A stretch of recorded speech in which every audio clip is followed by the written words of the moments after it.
Hello students. तो आज मैं धनंजय सर क्लासेस में आपको कोऑर्डिनेट ज्योमेट्री पार्ट 6 इसमें मैं आपको बताने जा रहा हूं कैसे हम 4 पॉइंट्स के माध्यम से हम आइडेंटिफाई करके बताएंगे कि ये 4 पॉइंट्स मेरा किस टाइप ऑफ क्वाड्रिलेटर। आप क्वाड्रिलेटर का टाइप्स में आपका रेक्टेंगल भी आता है, स्क्वायर भी आता है, पैरेललोग्राम भी आता है, रोम्बस भी आता है। तो इस 4 पॉइंट के माध्यम से हम आइडेंटिफाई करके पता लगाएंगे कि ये 4 वर्टेक्स किस क्वाड्रिलेटर में। तो उससे पहले मैं प्रॉपर्टीज बता दे रहा हूँ कैसे आइडेंटिफाई करेंगे कि स्क्वायर के लिए क्या होना चाहिए, रेक्टेंगल के लिए क्या होना चाहिए, रोम्बस के लिए क्या होना चाहिए और पैरेललोग्राम के लिए क्या होना चाहिए। तो सबसे पहले फॉर स्क्वायर के लिए क्या प्रॉपर्टीज है कि 4 साइड जो निकलेगा ए बी, जैसे मान लीजिए ये क्वाड्रिलेटरल है, ए है, बी है, सी है, डी है, तो इसमें 4 साइड होता है और 2 डायगोनल होता है। तो स्क्वायर में क्या होगा कि हमारा ऑल 4 साइड्स इक्वल होगा और इसका जो डायगोनल है वो डायगोनल भी इक्वल होगा। 4 साइड इक्वल होगा और डायगोनल भी इक्वल होगा। रेक्टेंगल का क्या प्रॉपर्टीज होता है? रेक्टेंगल में अपोजिट साइड इक्वल होना चाहिए। अपोजिट मतलब ये इसके बराबर। चलिए मैं फिगर भी बना दूंगा तो थोड़ा और ज्यादा क्लियर हो जाएगा। स्क्वायर में क्या होता है, ये स्क्वायर हुआ, ए बी सी और डी, ये सब साइड आपस में इक्वल होगा। रेक्टेंगल में क्या है कि आपका ये रेक्टेंगल हो गया, इसमें ये इसके बराबर होगा और ये इसके बराबर, ये ए बी सी और डी। तो रेक्टेंगल में क्या होता है, हमारा अपोजिट साइड इक्वल होगा और डायगोनल भी इक्वल होगा। तो AC is equal to B. आप दोनों में क्या देखें, स्क्वायर में ऑल साइड्स इक्वल होगा, डायगोनल इक्वल होगा, डायगोनल आपस में इक्वल होगा। इसमें क्या था, ये इसके बराबर, ये इसके बराबर और डायगोनल एक डायगोनल दूसरे डायगोनल के बराबर। अब आते हैं रोम्बस में। रोम्बस इस टाइप का होता है और इसमें भी सब साइड इक्वल होता है। A B, B C, C D और ए डी। लेकिन अंतर क्या है कि इसका डायगोनल बराबर नहीं होता। स्क्वायर और रोम्बस में डिफरेंस क्या है, तो डिफरेंस यही है कि स्क्वायर में डायगोनल्स इक्वल होता है और रोम्बस में डायगोनल्स इक्वल नहीं होता। दोनों में सिमिलरिटीज क्या है कि स्क्वायर का भी ऑल 4 साइड्स इक्वल होता है और रोम्बस का भी ऑल 4 साइड्स इक्वल होता है। और एक आ जाते हैं पैरेललोग्राम। पैरेललोग्राम में भी क्या नियम होता है कि पैरेललोग्राम में भी आपका ये हो गया पैरेललोग्राम, अपोजिट साइड ही केवल इक्वल होगा। तो अगर ए बी लिए हैं तो सी डी होगा, अगर बी सी लिए हैं तो ए डी होगा और ए सी और बी डी डायगोनल इक्वल नहीं होगा। तो ये प्रॉपर्टीज रोम्बस का, पैरेललोग्राम का, रेक्टेंगल के जैसे हो गया, क्योंकि रेक्टेंगल का भी अपोजिट साइड इक्वल होता है और बस अंतर क्या है कि पैरेललोग्राम में डायगोनल इक्वल नहीं होता है और रेक्टेंगल में डायगोनल इक्वल होता है।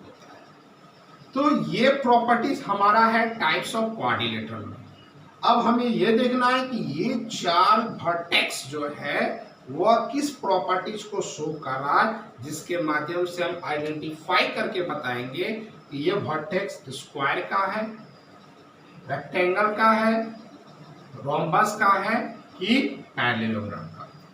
तो ये 4 पॉइंट दिया हुआ क्वाड्रिलेटरल का, तो कम से कम 4 साइड निकालेंगे और 2 डायगोनल निकालेंगे। दैट मीन्स 6 पॉइंट्स निकालने के बाद हम क्लियरली बोल सकते हैं कि ये हमारा क्या है।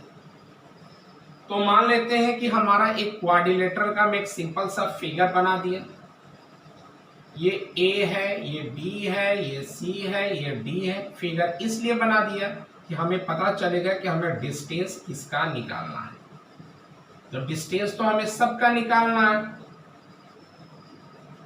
तो सबसे पहले हम शुरुआत करते हैं ए और बी से। तो सबसे पहले ए और बी लिए, तो ए का पॉइंट 4,5, बी का पॉइंट 7,6। तो x1 मेरा क्या हो जाएगा 4, y1 क्या हो जाएगा 5, x2 हमारा हो जाएगा 7 और y2 हो जाएगा हमारा 6। तो A B is equal to क्या होगा √x2 माइनस x1 का square plus y2 minus y1 का स्क्वायर। x2 कितना है हमारा, तो 7 माइनस 4, y2 माइनस y1 क्या है, तो 6 माइनस 5। तो 7 का क्या हो जाएगा, 7 माइनस 4 3 का स्क्वायर और ये 1 का स्क्वायर। तो 3 का स्क्वायर 9 प्लस 1 क्या हो जाएगा √10। मैंने ए बी निकाल लिया, ए बी निकाल लिए। अब आते हैं हम लोग बी सी में। तो बी सी में क्या है, बी का पॉइंट्स ले लेते हैं। तो बी का पॉइंट क्या है हमारा 7,6 और सी का पॉइंट क्या है 4,3। तो x1 मेरा 7, y1 मेरा 6, x2 मेरा 4 और y2 हमारा 3। तो BC इज इक्वल टू क्या हो जाएगा हमारा BC डिस्टेंस फॉर्मूला के हिसाब से x2 माइनस x1 का square plus y2 minus y1 का स्क्वायर। x2 कितना हमारा 4 माइनस 7 का स्क्वायर और ये हमारा 3 माइनस 6 का स्क्वायर। 7 ऐसे छोड़ जाएगा तो -3 का स्क्वायर और ये भी आपका -3 का स्क्वायर। ये 9 प्लस 9 इज इक्वल टू क्या होगा √18 होगा। अब मैंने ये भी निकाल लिया, ये दोनों साइड डिफरेंट आ गया। तो ये तो श्योर हो गया कि ये स्क्वायर और रोम्बस नहीं हो सकता। क्यों नहीं हो सकता, क्योंकि ये दोनों डिफरेंट आ गया, जबकि स्क्वायर और रोम्बस में ये दोनों सेम आना चाहिए। अब दो ही चांस बचा है, या तो रेक्टेंगल या तो पैरेललोग्राम। अब हम लोग आते हैं किसमें, बी और सी में। तो बी का पॉइंट क्या है, बी सी तो मैंने निकाल लिया। अब सी डी में आते हैं। तो सी का पॉइंट क्या हमारा 4,3 और डी का पॉइंट क्या है 1,2। x1 4, y1 3, x2 1, y2 हमारा 2। तो C D is equal to क्या होगा x2 माइनस x1 का square plus y2 minus y1 का स्क्वायर। क्या हो जाएगा 1 माइनस 4 का स्क्वायर, 2 माइनस 3 का स्क्वायर, -3 का स्क्वायर होगा -1 का स्क्वायर। 3 का 9 प्लस 1 क्या हो गया हमारा √10। इसका मतलब यहाँ भी √10 था और यहाँ भी √10, मतलब ये इसके बराबर आ गया। अब हम क्या निकालेंगे, हम AD निकालेंगे, A और B। तो A का पॉइंट्स क्या है 4,5 और D का पॉइंट्स क्या है 1,2। तो इसके लिए x1 4, y1 5, x2 1, y2 हमारा 2। तो AB इज इक्वल टू क्या होगा x2 माइनस x1 का square plus y2 minus y1 का स्क्वायर। x2 कितना हमारा, तो 1 माइनस 4 का स्क्वायर।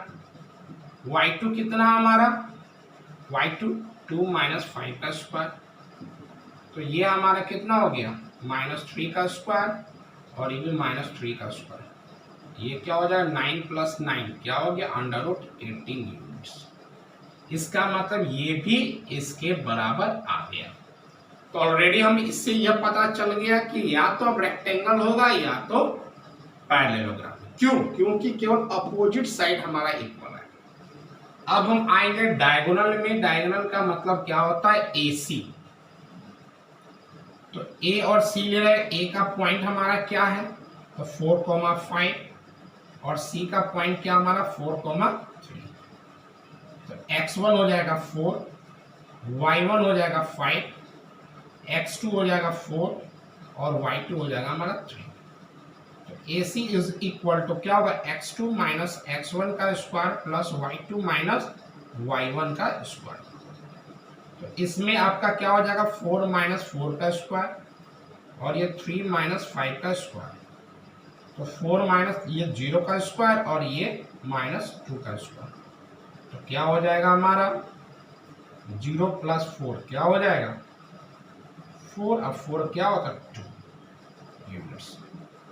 इसका मतलब एक डायगोनल मैंने निकाला और उसका वैल्यू कितना आ गया, तो उसका वैल्यू 2 आ गया। अब दूसरा डायगोनल निकालेंगे, अगर उसका भी वैल्यू अगर 2, BD का भी वैल्यू अगर मेरा कितना आएगा 2 आएगा, तो हम समझ जाएंगे कि वह रेक्टेंगल होगा। तो क्या है हमारा B और D। तो B का पॉइंट्स क्या है 7,6 और D का पॉइंट्स क्या है 1,2।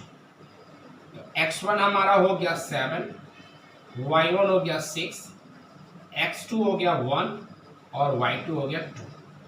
BD इज इक्वल टू क्या हो जाएगा x2 माइनस x1 का square plus y2 minus y1 का स्क्वायर। x2 हमारा कितना है, तो 1 माइनस 7 का स्क्वायर और ये 2 माइनस 6 का स्क्वायर। तो ये क्या हो जाएगा माइनस 6 का स्क्वायर और ये माइनस 4 का स्क्वायर। तो ये 36 और प्लस 16, ये हो गया √52। तो आपने क्या देखा, तो अपोजिट साइड मेरा इक्वल आ गया, लेकिन हमारा डायगोनल इक्वल नहीं आया। इसका मतलब क्या हुआ, तो इसका मतलब ये हुआ कि AB जो है वह CD के बराबर, BC जो है वह AD के बराबर और AC BD के बराबर नहीं है। ये कौन सा प्रॉपर्टीज था, कुछ देर पहले मैं बताया था। सो ये क्या हो जाएगा ABCD इज अ पैरेललोग्राम। अगर मेरा ये डायगोनल अगर इक्वल आ जाता तो क्या हो जाता रेक्टेंगल। तो 4 वर्टेक्स है, 4 वर्टेक्स के माध्यम से हम डिस्टेंस फॉर्मूला से 4 साइड और 2 डायगोनल निकालेंगे। अगर चारों साइड और डायगोनल इक्वल आता है तो स्क्वायर, चारों साइड और डायगोनल इक्वल नहीं आता है रोम्बस, अपोजिट साइड्स इक्वल और डायगोनल भी इक्वल है तो रेक्टेंगल, और अपोजिट साइड इक्वल है और डायगोनल इक्वल नहीं है तो रोम्बस। तो यह अपोजिट साइड इक्वल था और डायगोनल इक्वल नहीं था, इसलिए ये हमारा हो गया पैरेललोग्राम। अपोजिट साइड इक्वल और डायगोनल इक्वल नहीं होगा तो उसको हम पैरेललोग्राम बोलेंगे, इसलिए ये हमारा पैरेललोग्राम। आज के लिए इतना।